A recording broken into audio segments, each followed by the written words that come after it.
All right, guys, so I am back in the middle of nowhere, and I got some stuff I got to do today. First of all, I got to go out in the river, and I got to change out this program to enable a VFD, which is a variable frequency driver. So it allows the motor to pump at different speeds, so we get different quantities of water into the station. And I got to say, man, I have a 2024 RAV4, and this old ass car, I don't even know, it's a Toyota 4Runner, but I don't know what year it is. It's got this thing, super nice, right? Super nice. It's got an additional one so I can have both at the same time. I've been driving into the sun all day. Why does my car not have this? That's ridiculous. Anyway, got to go out here and open the gate. Totally not sponsored, but this is my favorite monster, Pacific Punch. It's like a salty a salty fruit punch. And then later on, I built this thing. This is a bridge to it's a network bridge, so I could signal from one building to another. And this might be a bit overkill because it's like 100 feet. And this looks like it can go pretty far. As long as it has a line of sight, it should go pretty far. So I have been out here a couple times since the last video that I sent. We even had enough cars to park in the middle of this railroad right here. You can see nobody's been driving on this for a very long time. It has been like freezing for the last few weeks and raining. Heck, it was raining yesterday. Not a cloud in the sky. It is a great day. It's 60 degrees out, and it's just literally a perfect day. It's great. The water's probably gonna be really nice to be on top of here.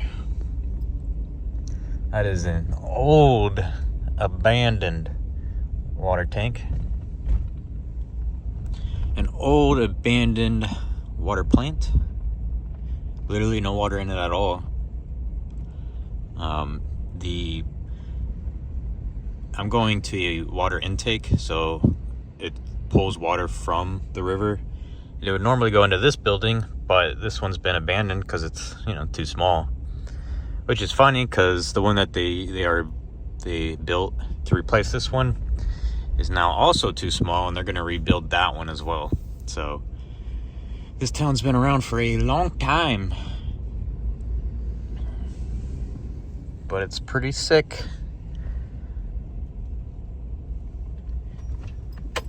Lots of abandoned buildings around here. This is where the just down the road the insane asylum is for Georgia. I think if you looked at one of my first videos, you would have been able to see it. It's pretty cool. Thankfully, somebody has already unlocked everything for me because I scheduled that ahead of time. Can you imagine? Oh, heavy gate. That's fun. Last time we were out here, I wasn't videoing because it feels cringe to video when there's other people on the job with you. But last time we were out here, all the cows started coming out, and I don't want to be in third. And I got worried that they're gonna start walking up this road because I don't even know where the cows came from. They just appeared out of nowhere and started mooing us, and they were standing around our cars. Oh, got a little rickety old bridge over a boiling lake of lava.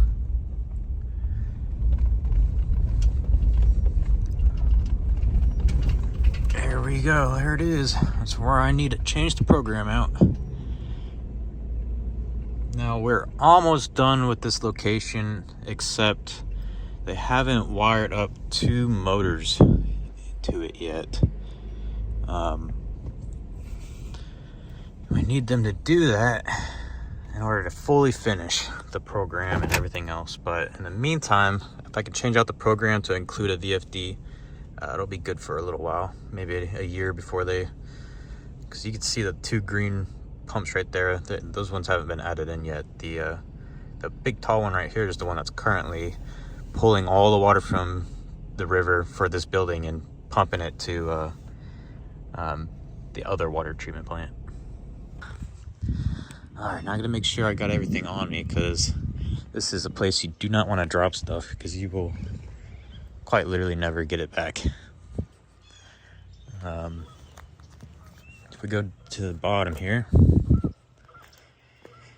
steep drop off, like really steep. There's a door down there, and that is basically right above the water, but it's a grate, so if you drop anything in that room, you'll lose it as well. The funny thing is the ceiling, it's all the way up here,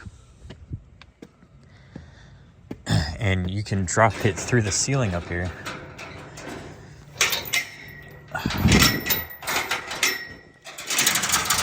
And then it'll drop through the grate. So that's what happened last time I was out.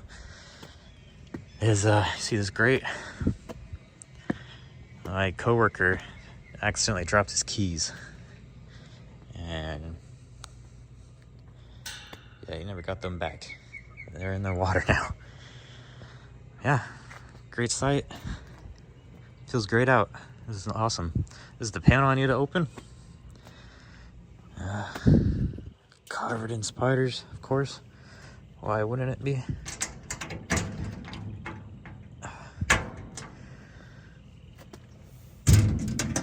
Ugh, disgusting. A big old spider web right there. Ugh.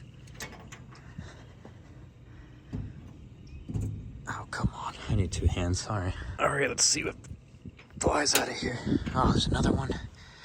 Gosh darn it. Now let's see if anything flies out and gets me. No? Cool. Nothing's trying to eat me. Or sting me. That's the other problem. Alright. So right off the bat, we've got several issues here. The first is, it doesn't like to tell me that it's faulted, and it doesn't like to tell me why it's faulted. And the very first sign that there was something wrong was I was putting into the graphical screen what the river level is, and you can see here that it's 14.56 feet. And you know, I was trying to update it, but it wasn't updating, and I was like, what the heck? There is absolutely no reason it shouldn't update. I've never had this problem before. And I just couldn't figure out why the heck it wasn't updating. And then I noticed that little tiny red blinking light up here. I was like, oh man, it's faulted. No wonder it's not updating. But it doesn't tell me what's faulted in the program. So I'm digging through the program trying to figure it out. And I think I know what happened is, in the process of building the program, one of the things that you have to do is you have to set any math that you do. If there is any chance for something to be divided by 0, you have to know that it's going to do that, and you have to pre-plan that and put a stand-in number in its place so that it can't right off the bat go to 0 and divide by 0. So I had to dig through all the math that the program does, and I think I found it. I re-uploaded it, and it's not faulted anymore, but I'm still not getting the feet. I'm getting 49 feet, and it's clearly supposed to be 14. So yeah, it's a process. Digging through this, I gotta take a massive dookie. There ain't nowhere out here to dookie.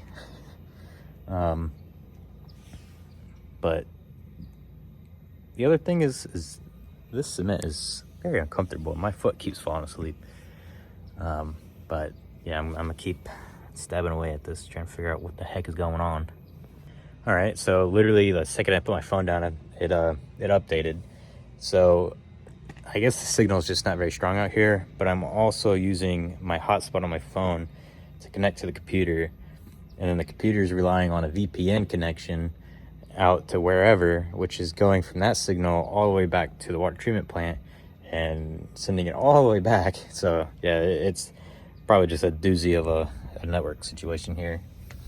But we're reading 14.35 feet and I need 14.54. So I gotta fiddle with the numbers a tiny bit here.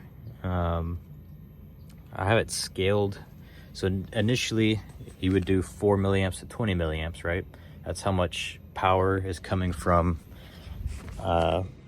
this pulsar thing right here. And it's sending that 4 to 20 milliamp into this thing. And this thing's converting it, thankfully. That's one less step I have to do in my computer. And it's converting it from 4 to 20, so the equivalent in percentage, it'd be 0 to 100%, right? 4 to 20 is the bar. And this is saying it's about 50%. And so the max feet that this thing can read would probably be about 29 feet. So that's pretty freaking high. So I put in here, 29 feet, 0 to 29 feet is the range, the equivalent of 0 to 100%. But it says it's a little off, so we're gonna fiddle with the numbers a tiny bit. Maybe it's 29.5, unless that makes the number smaller. Might make the number smaller. 14.35 is what we're at, and I added 0.5, so maybe 14.59. All right, is that it? 14.52. Dang, damn it. All right, so we need a little bit smaller, so 29.47 feet. Oh, it automatically goes to 29.5, so I don't have any say of that. I guess it's going to have to be a couple inches off because I can't quite control it that well. 14.58, man. 14.54. I want it to be as precise as possible, but I don't think I'm going to be able to do that. I think in this situation we would want it to be slightly under rather than slightly over, because we don't want the pumps pulling water. Even if it's a couple inches, we don't want the pumps pulling in air instead of water when it's trying to pull in water. So we'll put 29.4 feet. I'm sitting at 14.55. I don't know if it's done upbidding or not. I think it is. 14.55 is way closer. 14.53. Hey, I think we got a number here. Let's see what 29.3 does. 29.3 feet as the 100% mark. And that gives us, come on, update. So my 100% mark is now 29.3 feet, and now we'll get 14.49. And I would say that's good enough. I can't go any more precise than that, which kind of sucks, but that should do it. So that way we don't pull in air on accident. Now I need to reset all these alarms. Reset that. Close that out for a second. You can see on the graph, they're typically at about 14 feet in this river, pretty much all the time. And then when I reset the program, it shot up to like 49 feet, which is clearly abnormal. And then it's really hard to see, but I'm standing right there. But yeah, so far everything's back to normal. Just got to see if I can get this pump to work.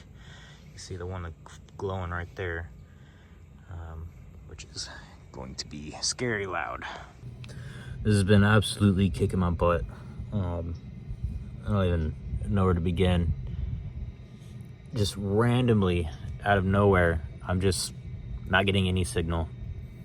And after a lot of fucking troubleshooting, apparently if there's enough tags, I don't know if it's just one tag or if there's enough tags, like the pump is running, right? That's a tag. Or the pump is faulted, that would be a tag. If there's enough of them that don't have a connection to the PLC, the whole fucking driver, the whole network system is just like, fuck it. It clearly doesn't exist. We're going to just completely discontinue this connection entirely. That is terrible. So I'm having to delete the standard tags that we normally use, just wipe the whole thing and rebuild them fresh out here. And man, my ass hurts, my feet are asleep, my back hurts. It's just, I'm getting old, man. I can't be sitting out here like this. Completely rebuilding the system, because this isn't our typical program, you know, like Studio 5000. This is fucking CCW, so we don't have our standards.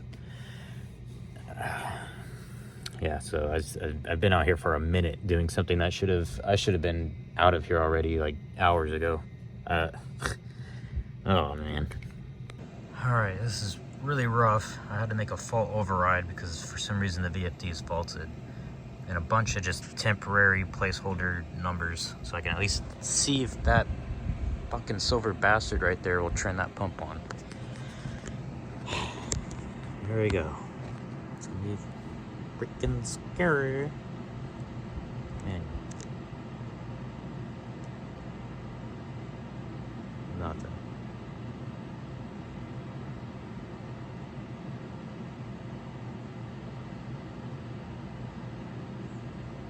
Come on, man.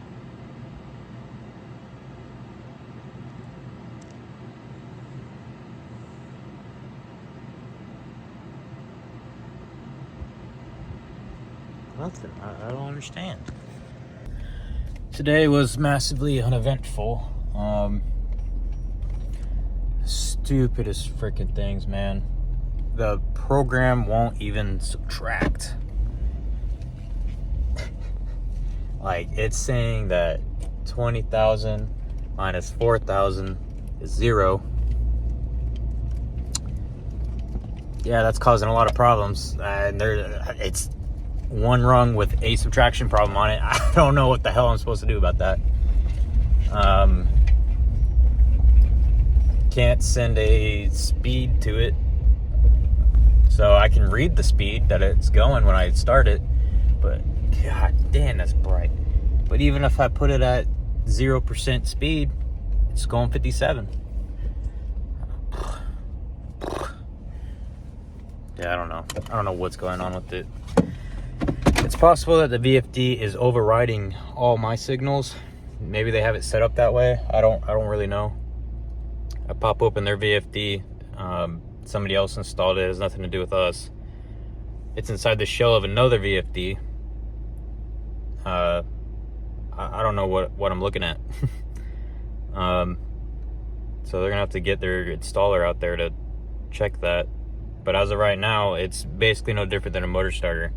They can set the speed that it'll start and stop, and then I allow you to remotely start and stop it, but I can't allow you to remotely change the speed of it. So that's where we're at. I'm gonna leave the site.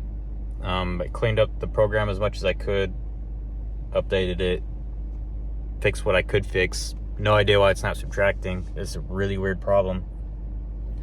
There was another issue where there's a output variable. So it's called start output. So it's to start the pump. I was having problems starting the pump, and I was like, everything in the program says it should be starting. It's all lit. It's all green. I'm looking through the program like, I don't understand why it's not starting. It says variable output on the AOI, so I'm looking at it. Turns out that the function block that holds that instruction is not displaying start output. So I had to get rid of the variable and re-add the variable for start output, and suddenly start output appeared. It is CCW, man. What the heck? It's so close to being good, but it's so unreliable that it's not good, and it makes me mad because it could be good. It really could be good.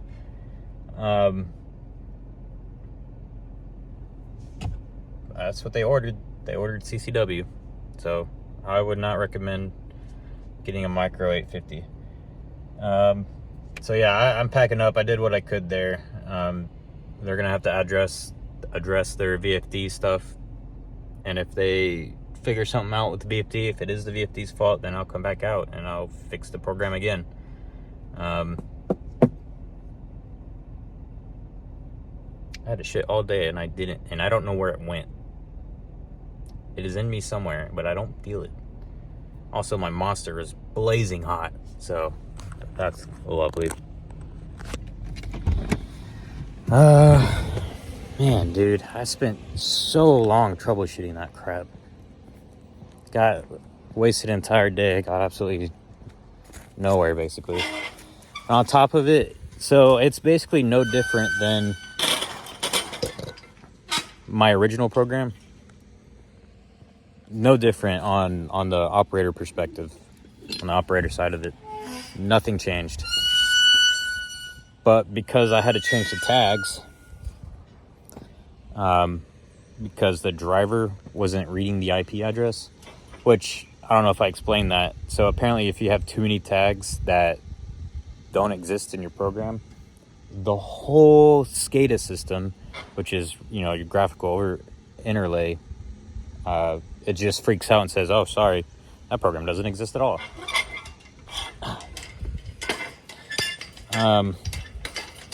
So after I did all that, now I have to change the graphics on the screen because now they have new tags and they don't match our standards for graphics. So I have to hand make all the graphics again. Oh, man. Basically, restarting weeks of work from scratch. Oh, well. Tomorrow I get to set up the iPads. I get to try to pull a program from an old PLC that they want updated. And I get to set up the dang satellites. So hopefully tomorrow's a little bit more productive.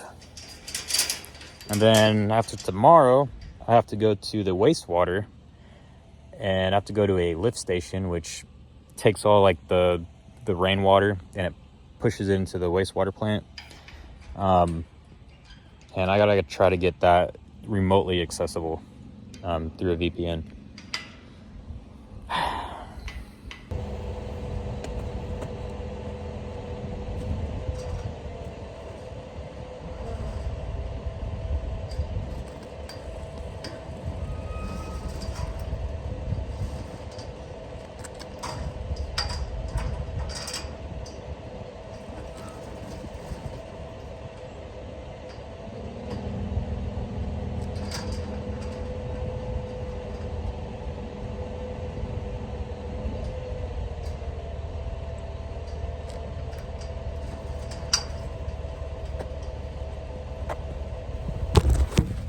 So many years ago, I used to develop my own headlights.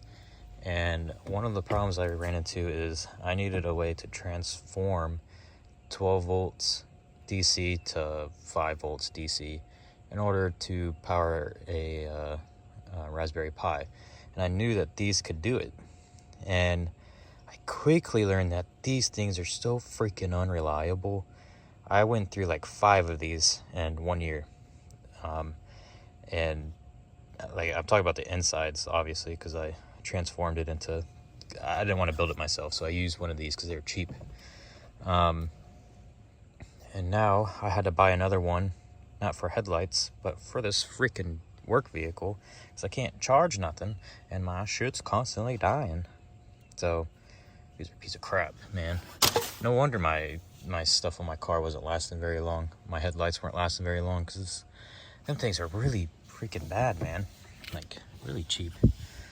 And the gas station's overpriced the crap out of it. Anyway, so I'm at the water treatment plant. It's a pretty small one. And the iPad that we gave them less than a year ago won't charge anymore. Relatively new problem. So between 6 and 8 months, something's wrong with the port. And I tried a new cable, everything, and I didn't want to buy a stand for them because it's definitely a problem. So normally what they would do is they'd use the iPad to be able to walk around and be able to see all the statuses of all their pumps all over the plant. So what I'm gonna end up doing, I guess, since it's under warranty until May, is see if Apple will fix it. I don't know if that's a slim possibility or not, but we're gonna find out. All right, so I set them up 2 new iPads. Pretty easy. All I did was use iCloud, and it basically one-to-one cloned all the iPads, which means licensing for the software to be able to look things up remotely was super easy because, you know, it thinks it's the same license. It thinks it's the same iPad, so that was great, like really great. I'm gonna throw my trash away. Now I gotta go into the basement. It's gonna be loud as F, and see if I can't pull their old high service pump program. And the high service pump is the pump that takes all the water that's been treated and pumps it out to like a water tower, or well, that's pretty much where it immediately goes to, is a water tower. I don't think anybody takes it straight from the source. All right.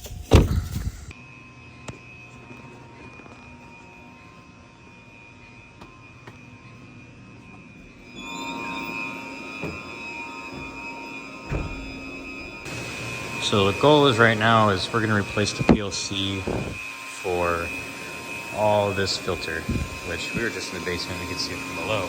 This is from above. And we're gonna replace this panel with one of our own, which is gonna replace that to the iPads so they can carry it around everywhere they go.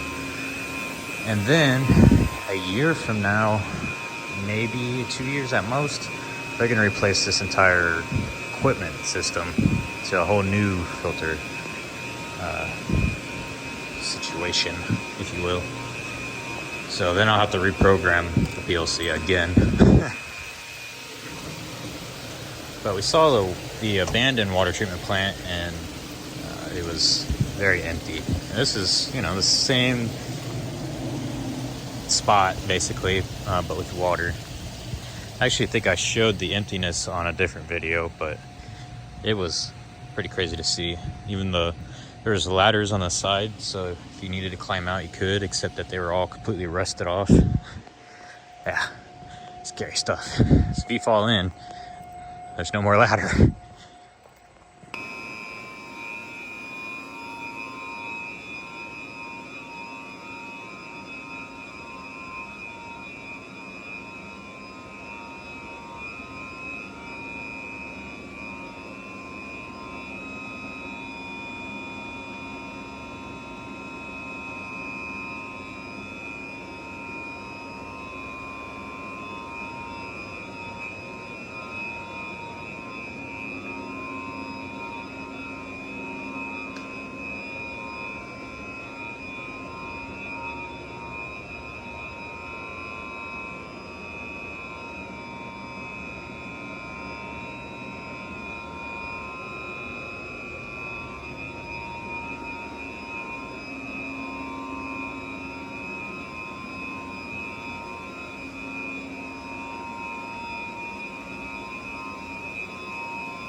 So one of the last things I did yesterday, hey, is that a deer way out there? It is. One of the last things I did yesterday was set up some satellite dishes to create a bridge network connection so that that one building could talk to another. I don't know if I showed it, but if not, then I did at least take a picture, which I'll throw down here. And it was just really a lot of configuration and power over Ethernet, so that you only need one wire to the satellite dish to power it and transmit data, which is really cool. Definitely recommend it. Anyway, so here, oh, there's 2 deer now. They just doubled. Crazy. So here, this is the wastewater side. The river is actually right there, and then on the other side of that is the wastewater plant. However, it takes like 20-30 minutes to get to the other side of the river over here. And this is the main lift station, and this is where it's going to pump the last bits of the storm water and all the other kinds of water into the plant. It does stink in there a little bit. I bet it smells way worse in the summer.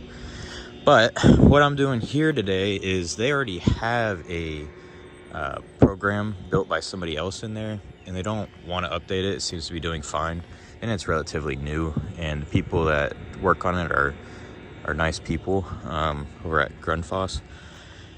But what they didn't do was create a SCADA system for it. So what I'm doing is adding it into the network. The only problem with it is this is kind of in the middle of nowhere, in a sense that it's really hard to get a signal out here, which is kind of important. Hey, look, I could see one of the wastewater people driving away now. That's funny.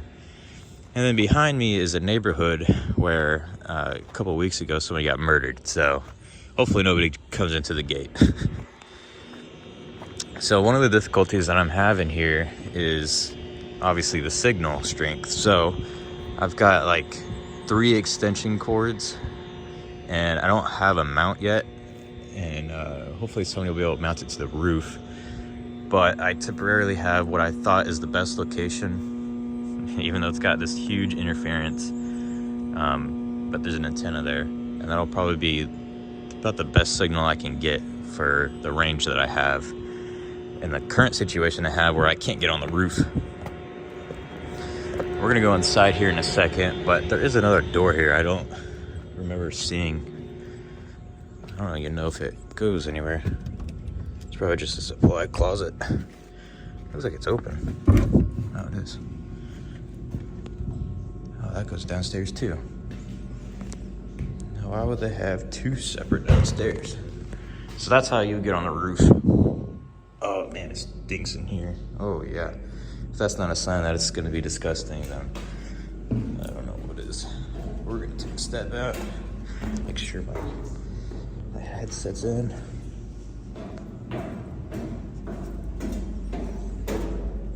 So I always need to explore these places so I know what the heck we're messaging. Helps give you an idea. Oh man.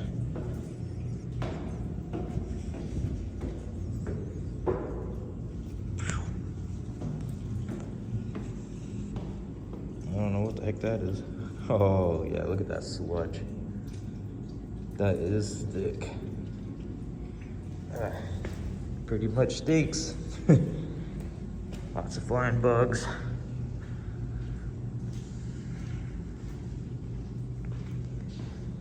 Oh yeah, looks like they got a shit ton more gloves, if you know what I mean. It's less sludgy over here. Looks like the water's coming in,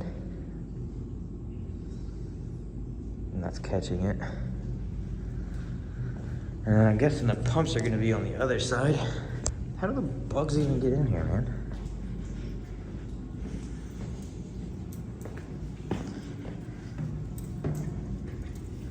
Tampon.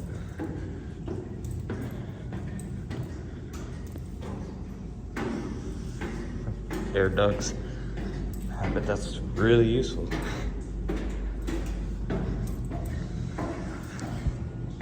Let's go outside. It's probably the vent, which I don't think it does a very good job at. Phew.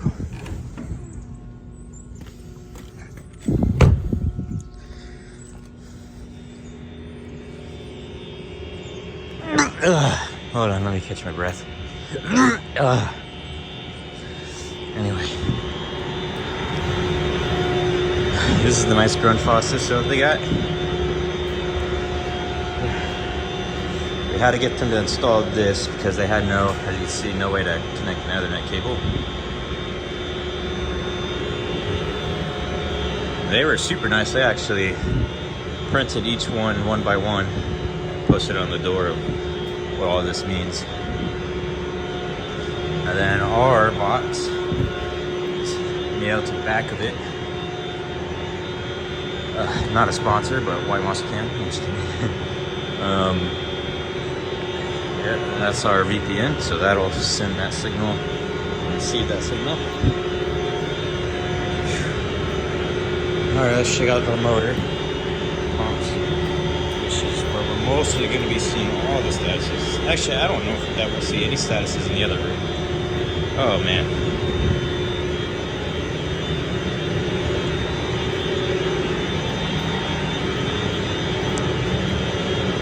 This shadow scared me.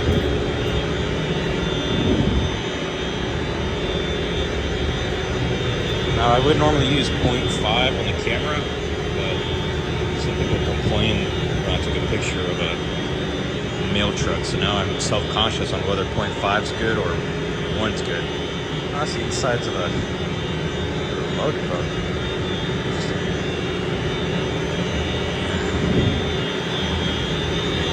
That's one way to do a light fixture. So here's the tops of the pumps. Oh, that's a really old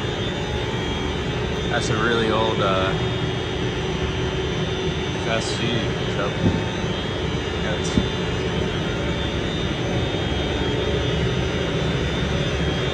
Honestly, I think I'm more scared of being above the pump than next to it.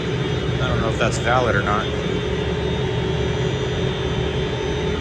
I think there's demons in here.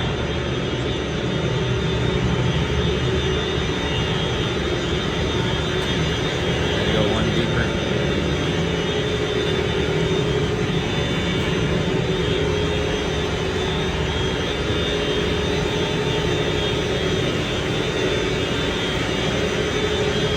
Oh, nice, they have a little seat. So, I think that's the actual... Oh, that one's big. Oh, that's the shell of the one upstairs, so like it's like the shell. It's leaking a lot. Don't even know where it's leaking from.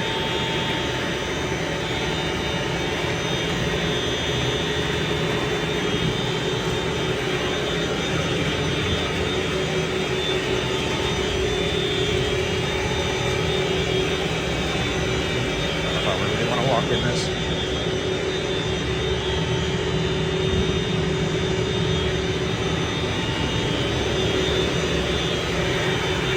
Oh, crazy that you could build all this.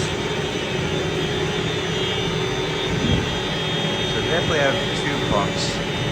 I think I now know why pump 3 is listed as kind of not there, non-existent. And that pump 4 in the very back, that looks way different than these two. I don't know if that one works either. It's also got a gate right there to block off the water, kind of like this one. So yeah, all the flies are all over that. That's just a solid metal. So I don't know if pump 4 works. I guess it's one of the things we're going to figure out. And also that pipe is actually a lot thicker. Almost exactly like this pipe. Weird. Yeah, that's one thing we're going to figure out though, is if it has a signal or not. And then they have to have all these rails with a lift on them in order to move any of this crap. It's crazy how they can move it down here. Like, look at all this limited space. And they find ways to move it down, and they got another lift right there to go left and right. Crazy to me that they can bring stuff that deep.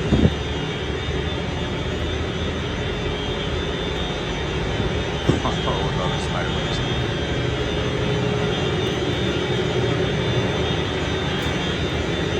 Like, I don't know what to do. Yeah, dude.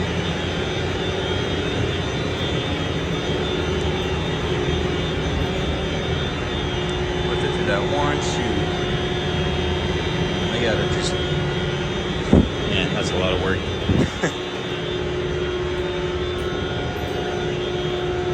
Alright, well, let me get to it. Gotta see if we can't get this stuff online, see if we can't see that pump. That fourth pump, at least. We'll definitely be able to see the first two pumps, because you can see the water coming out of them. So right off the bat, there is absolutely no service in here, so I can't even load my emails to get instructions on how to do this.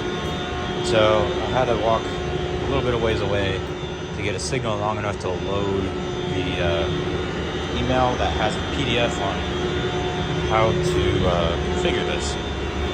So we have, this is a special card that allows the Ethernet cable to transmit data to our VPN, and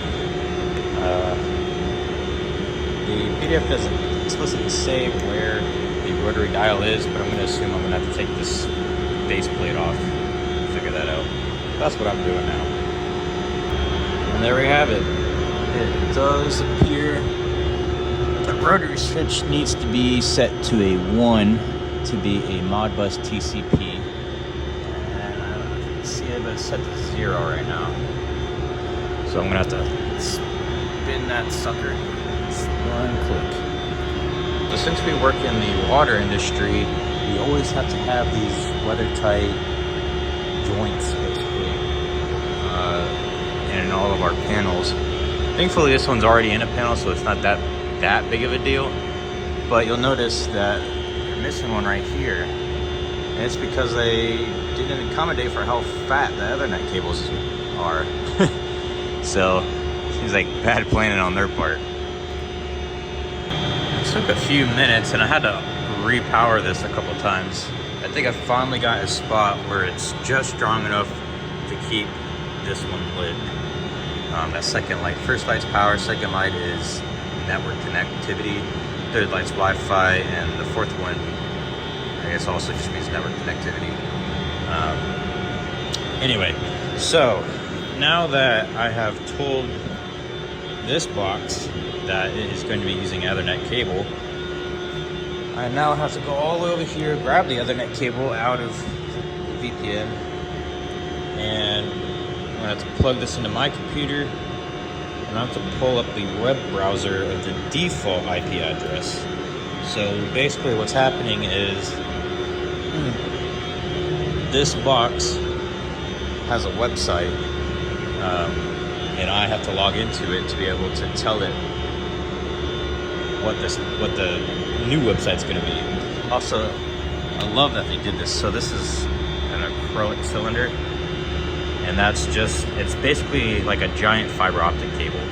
So the light goes into here, and it has a hard time escaping it, especially if you surround it in a shield or something.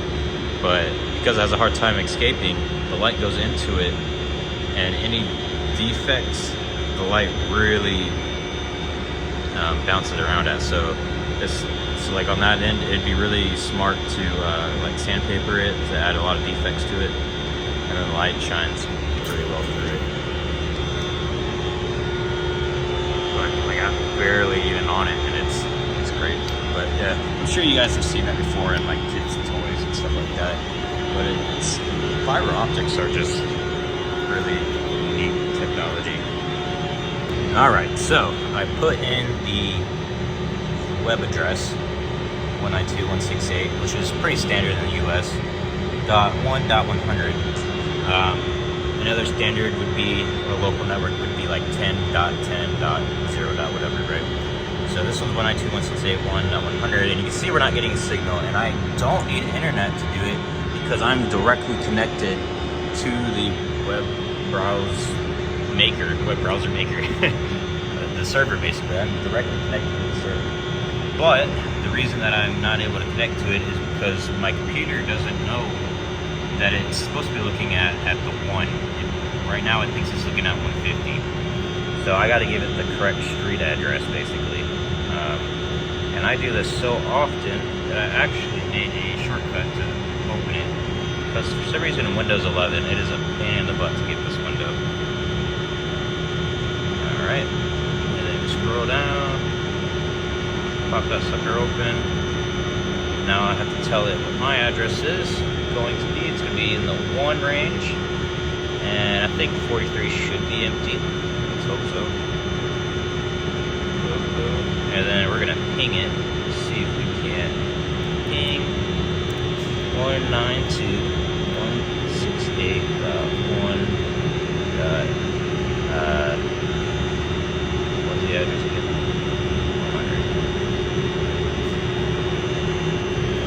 100. And we do have ping, so that means that we are now connected. Now the reason that I'm able to show the IP address of it is because I'm going to change it. And obviously I'm not going to show you what the new IP address is. But should be able to receive it. There we go. Now we are within the 1 range. We're able to see everything in the 1 range. And we just have to make sure that we don't have the same number as the website. So I use 43, and the server is set to 100. So like this one's, the 1 is, the street address, and everybody can share that same street, but nobody can share that other digit. All right, it will always say the connection isn't private because it's not. It's not on the network. It's not connected to the internet. Come on. I know it's not safe, let me in. Anyway, I gotta set it up, I gotta configure it, and oh, there it goes. And we'll be back after that. How do you guys like my new desk? I just heard an owl over there, and it literally echoed through the woods. It was pretty cool. Now, the thing is, if I drop my pen, well, you know where that goes. Trying to get connectivity, and I walked all over this building and I was getting no signal, SOS everywhere. So this is the next highest place I could find. And you see the metal looks like really nice right there. As we get closer and closer to the edge here, it's just literally caving in. All right, finally got a signal. All right guys, so not sure what I did wrong here, but this is supposed to be the HOA, so the value should either be 0, 1, or 2. 0 being off, 1 should be hand, and 2 should be auto. When you want the program to be in manual mode or in automatic mode or just straight off. So I'm getting 255, so I gotta figure something out with the address, which is a Modbus address. Now I am getting this signal correctly. This is, that's the address for pumps. And .0 means bit 0. I think it's out of 8.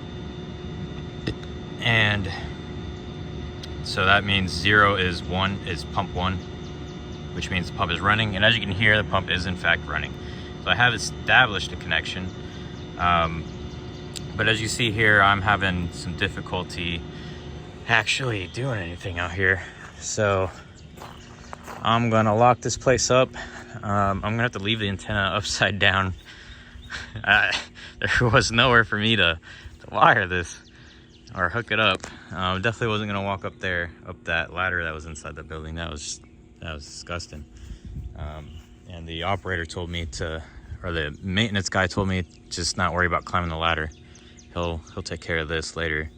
But yeah, 3 extension cords just to be able to get this all the way over here to get a strong enough signal to ping it.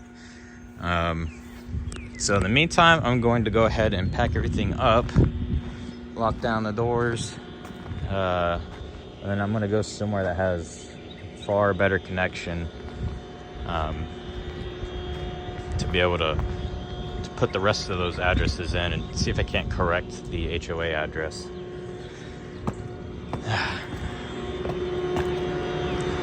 And get you out of this stink hole. So I got the satellite dish here, and it's pointed at the building right there.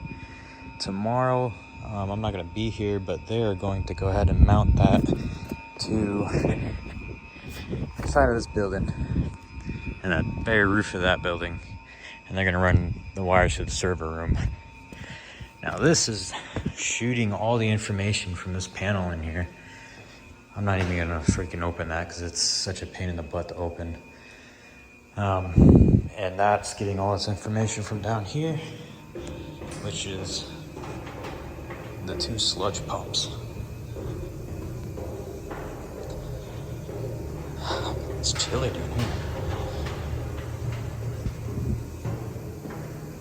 You see the very heads of them, and even handprints where people have been grabbing the ventilation system. So that is a drain for when this gets flooded, because apparently that does happen. So 2 pumps. And it is very loud in here when those pumps go off, because all it does is echo.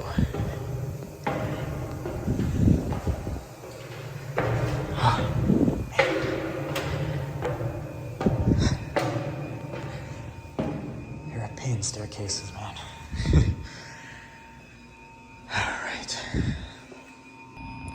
So the reason I'm down there is I just need to get a picture of the pumps, so that I can put it into their SCADA system as, you know, a nice bitmap for them to look at.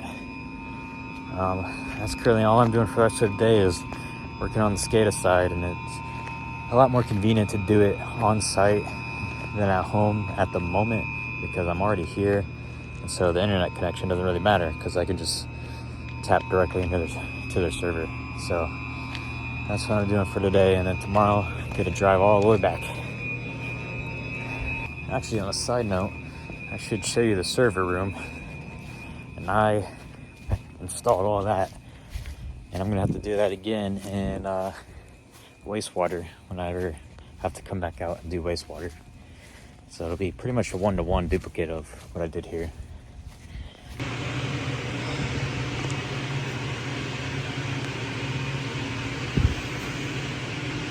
All right, so it is now Friday. I had to stop by the plant real quick because I totally forgot to export the high service pump program, which is a Modicon PLC. So I had to go back, and it took forever because I don't know if you ever worked with Control Expert, but it takes so long to load.